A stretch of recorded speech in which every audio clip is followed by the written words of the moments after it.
عندك طماطمايه؟ طب هاتيها وتعالي بسرعة. ولو عندك كمان معلقة من البن السادة، مش البن المحوج، البن القهوة العادية جدا جدا اللي احنا بنشتريها، هاتيها وتعالي بسرعة. النهاردة هعمل لك حاجة جميلة جدا، وصفة ممتازة ممتازة ممتازة. بجد في كتير مننا بتواجهنا المشكلة دي، خصوصا بعد كبر السن. مشكلة بجد بتضايق كتير مننا، وبتضايق الرجالة قبل البنات، والبنات قبل الرجالة، والستات قبل كله. بصوا يا جماعة، المشكلة دي بتسبب نفسية وحشة جدا جدا، اللي بالذات كمان للستات. بتحس ان هي كبرت، بتحس ان هي خلاص عجزت. كمان الرجالة، في رجالة منهم بتتضايق جدا. يلا بينا هندخل على الوصفة على طول. وطبعا انتوا بتتابعوا شغلة وحكاية، شغلة وحكاية. بنعمل شغلانة او بنعمل وصفة جميلة بتساعدنا في حل مشاكلنا الصحية والنفسية وكمان الاجتماعية، وكمان اي مشكلة بتقابلني في البيت. يلا بينا بقى هنجيب الطماطمايه كده ونبدأ نبشرها كده. هنفتحها بس الأول لأن الطماطمايه جامدة، وبعد كده حبايب قلبي انتوا كمان بتتابعوا معايا. أنا بقدم مشاكل اجتماعية، مشاكل من الواقع، حاجات من الحقيقة.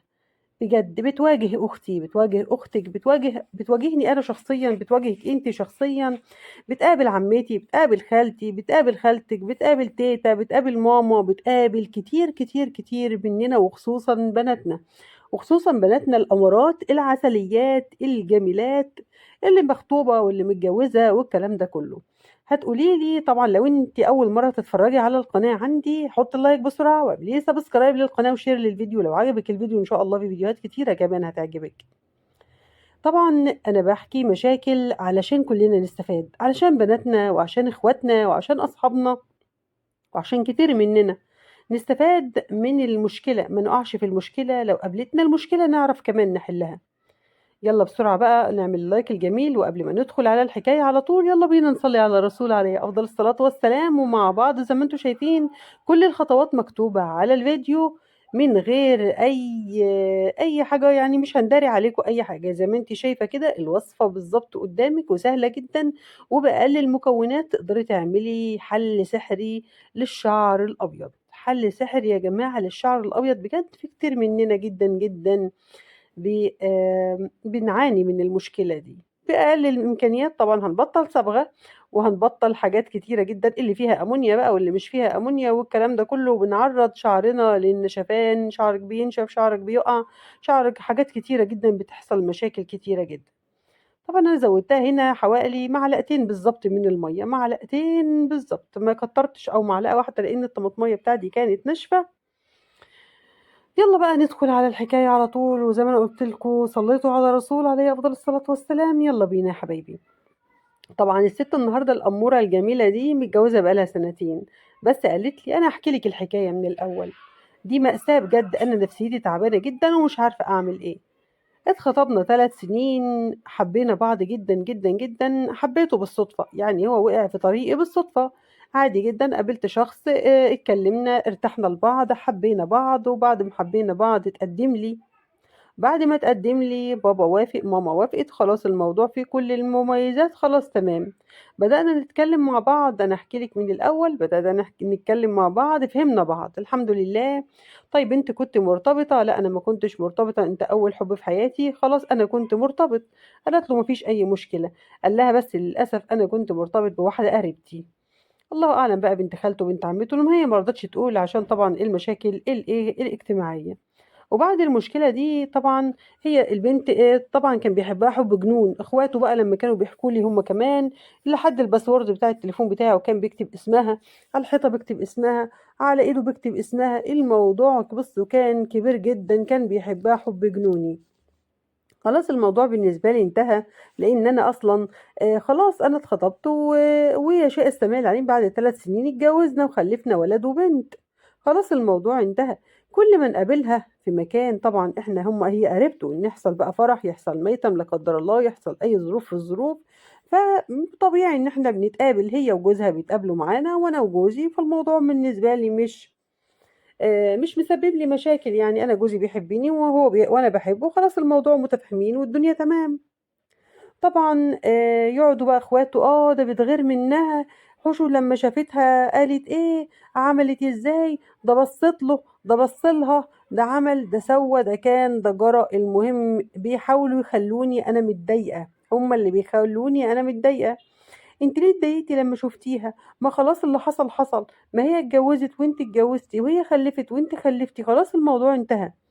يا جماعه والله انا ما في دماغي، انا بحب جوزي وجوزي بيحبني وخلاص الموضوع انتهى. لا انت اتضايقتي. لا لا لا، انت اتضايقتي. المشكله الكبيره بقى يا جماعه ان هو اكتر حاجه كان متضايقاه ان هي حبت واحد صاحبه، هي دي اللي ضايقت جوزي. حتى انا بقول له انت ليه متضايق لما شفتها كده؟ بتتضايق ليه وبتعامل جوزها معامله مش اللي هي، هو انت لسه بتحبها؟ قال لي لا انت ما تعرفيش الكارثه ان هو كان صاحبي، وانا ايام ما كنت بحبها هو كان بيلف عليها من ورايا، ولف عليها من ورايا وهو اللي اخدها مني. يعني افهم من كده ان انت متضايق عشان صاحبك خدها منك ولا ايه بالظبط؟ انا مش فاهمه حاجه، انا برضو بطول بالي لاقصى درجه عشان ما اعملش مشكله بيني وبين جوزي وولادي والدنيا تبوظ. قال لي لا والله انا المشكله كلها ان هو خني، والخيانه بتوجع.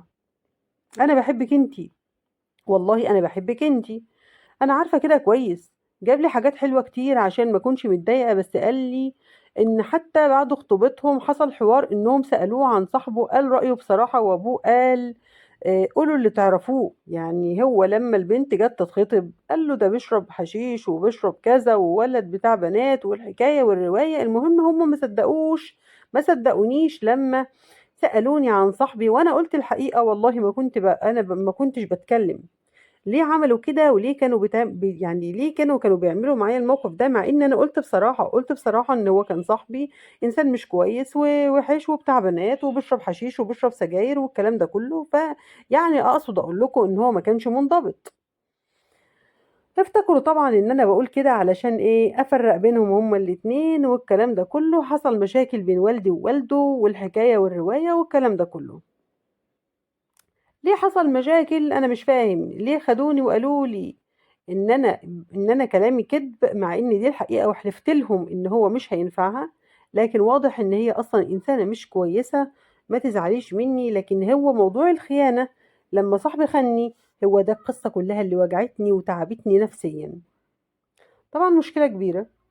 مشكلة إن لما يكون الزوج أو الخطيب كان خاطب واحدة قريبته أو كان بيحب واحدة قريبته، أيا كان سيان الموضوع الاتنين بالنسبة له.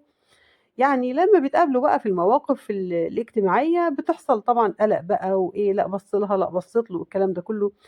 تصرفوني اعمل ايه؟ اقعد في بيت بابا ولا امشي اروح عند افضل قاعده عند جوزي، ولا اعمل مشكله، ولا يعني اليوم اللي هي تكون في الفرح ما اروحش، اليوم اللي يكون في ميتم ما اروحش، اعمل ايه؟ صرفوني ودبروني، حلوا لي مشكلتي ضروري بالله عليكم من غير تجريح. طبعا مشكله كبيره بجد، على فكره مشكله نفسيه كبيره جدا جدا جدا. مرتاحين ومش مرتاحين، مرتاحين وربنا بعت لنا اللي يتعبنا نفسيا، ربنا يهدي لها حالها. هستنى رأيكم في الكومنتات. كمان عايزة حل لمشكلتها، حل مشكلتها، مش رأيكم بس، رأيك وكمان حل المشكلة. وجربي الوصفة الجميلة دي إن شاء الله، جربيها زي ما هي مكتوبة كده بالخطوات. حاجات بسيطة جدا على فكرة، كان المفروض يكون معلقة زبادي لكن للأسف كان في حد طالب مني الوصفة، وانا للاسف ما كانش عندي معلقه من الزبادي، فكده تنفع وكده تنفع. بس الزبادي طبعا بيطر الشعر جدا وبينعمه وبيغذيه كمان. الى اللقاء في فيديوهات كتيره ان شاء الله مع بعض.